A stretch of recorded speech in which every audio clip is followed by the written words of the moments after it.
This setup here is the L-Craft station I've been running for a number of years. We have the speaker on this side here, it's the SP3.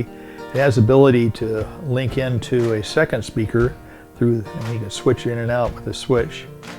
The next device we have is the P3, which is the monitor. As you can see here, we do have some signals on the band. I have this set up so that I can monitor what's going on with this DX station that was operating here just a minute ago. Then with the K3, this K3 has been upgraded with all the new modifications and synthesizer boards. It's a real nice radio. I've been using it for a long time. Then next to it, we have the KPA 500, which is the 500 watt amplifier with the associated from L-Craft. And you can see here, as I key it up, it does work. Normally, I find myself running between 200 and 300 watts, but sometimes when I'm in a pile up for a DX station, I'll take it on up a little more. And then right below that is another part of the L-Craft. This is the tuner, the 500 watt tuner, so I can tune all my antennas, and the amplifier sees a one-to-one match at that point. We have some more equipment here on my working position. We have the LP pan. It's a pan adapter that I have tied into the, actually it ties into the P3, and so accompanying that is a sound card underneath it. When I utilize these, they're what drives the CW scanner that we've got here.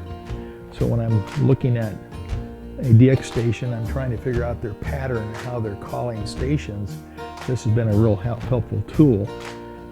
Then next to it, we have the Morty that we have used to key that up. When I run RTTY, I'll use that.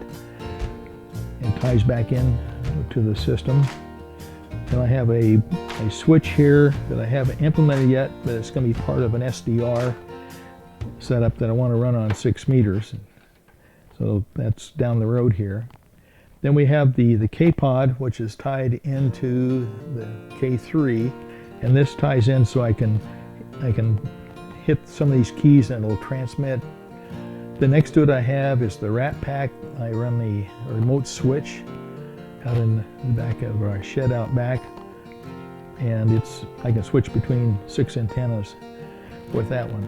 Then next to it, this is the controller for a SAL 30, it's a Ray Solutions receive antenna.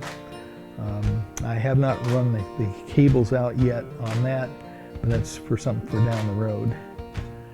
Then next to it we have the LP100A. This is a watt meter that I have the sensor set up and the lead that goes out to the stepper antenna.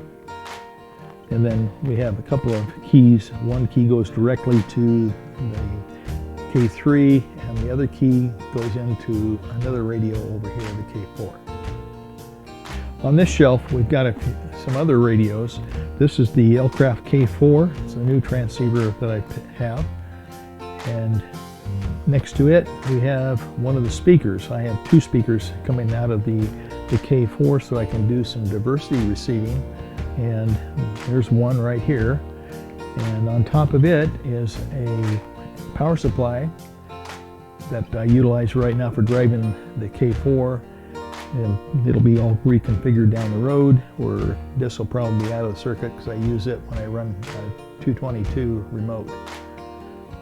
This is the stepper controller that I have here. It goes out to a 4-element stepper antenna, and it is set up so that when I change the frequency on the K3 or change bands, this will automatically track it and move right to that frequency and tune itself.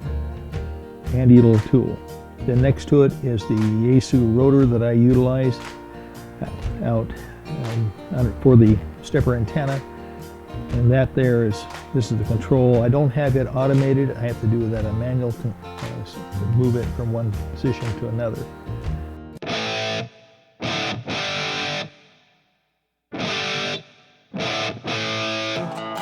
I want to move the K4 from the location where it's at right now over to where it's in the center of all the action.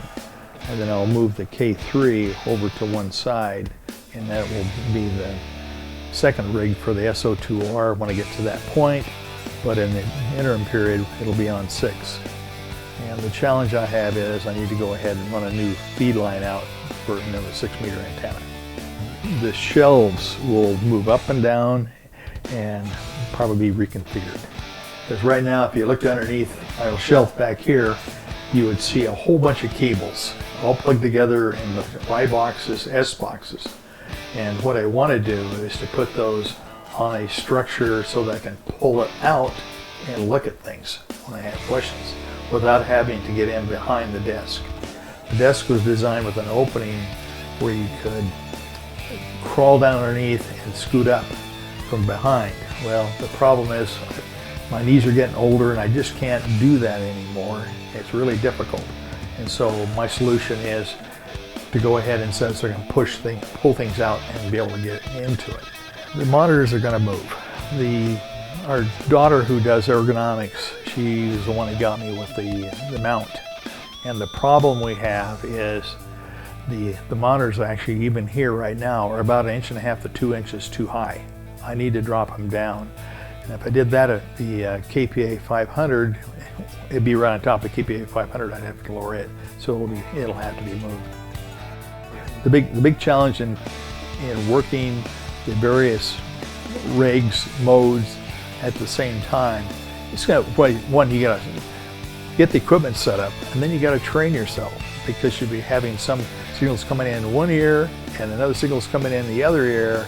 How are you going to respond to it? And my problem, if you're looking at this rig right now, I've got multiple microphones, multiple keys. And so I have a new controller that I'm going to put in that's going to bring all that stuff in, so I only have to have one mic and one key, and I can go to any of the rigs I want to use. So that'll be the real challenge.